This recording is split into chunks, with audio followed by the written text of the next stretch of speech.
Hi everyone, today I'm showing you how to adjust the red print on a Hermes 3000.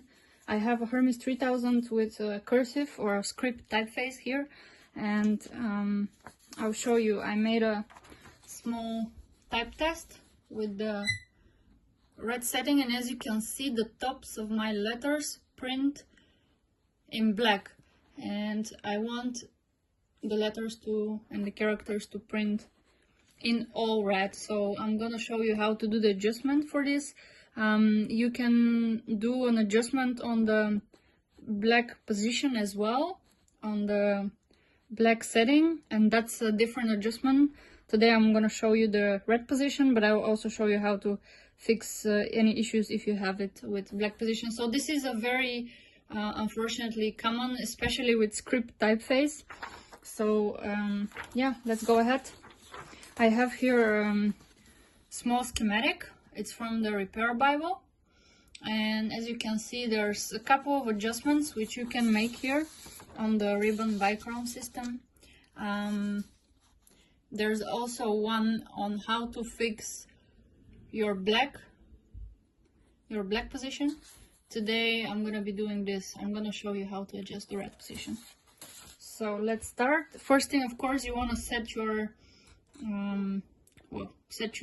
stencil on red, and then I'm gonna remove the top so you can better see. Maybe I'm gonna zoom in a bit. I'm gonna go in the back of the machine and move the carriage all the way to the left. Now here, this is what I'm looking for. This little paw here, basically to adjust the height of the ribbon vibrator.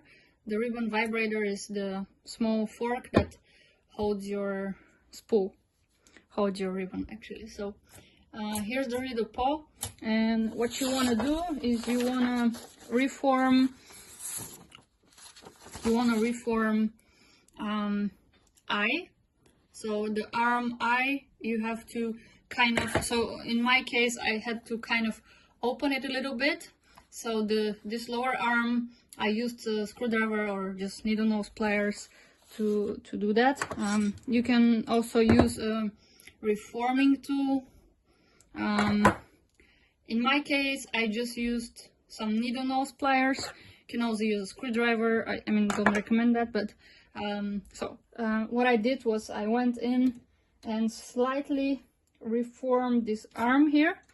And you are doing this very slowly, and you're going back to test the print as we speak.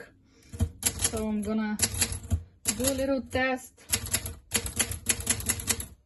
Mostly the numbers were showing, the tops of some numbers like 4, 6, 8, and the brackets. So I'm gonna zoom in to show you. So here's the before. Actually, it used to be a lot worse. I have kind of started working on it already after I started recording this video, and as you can see now, I still have a small issue with number 4 and 6, but it seems like for the most part, especially the uppercase, they're now printing fully in red. So yeah, that seems to work. I'm gonna go in and just ever so slightly tweak it a bit more so I can get this black out of the 4 and the 6 characters and maybe the brackets here. But as you can see, the other letters and characters are printing just fine. So that's how you do the adjustment for the red print. And again, here's the schematic that I showed you earlier. Here's what you can check for the black position, and here's what you need to do for the red position. Basically, what this adjustment does is it brings your vibrator, this little fork, higher. When I press a character, it brings it higher, and then you don't get the print in black. So that's it. It's a little adjustment you can make. Thank you.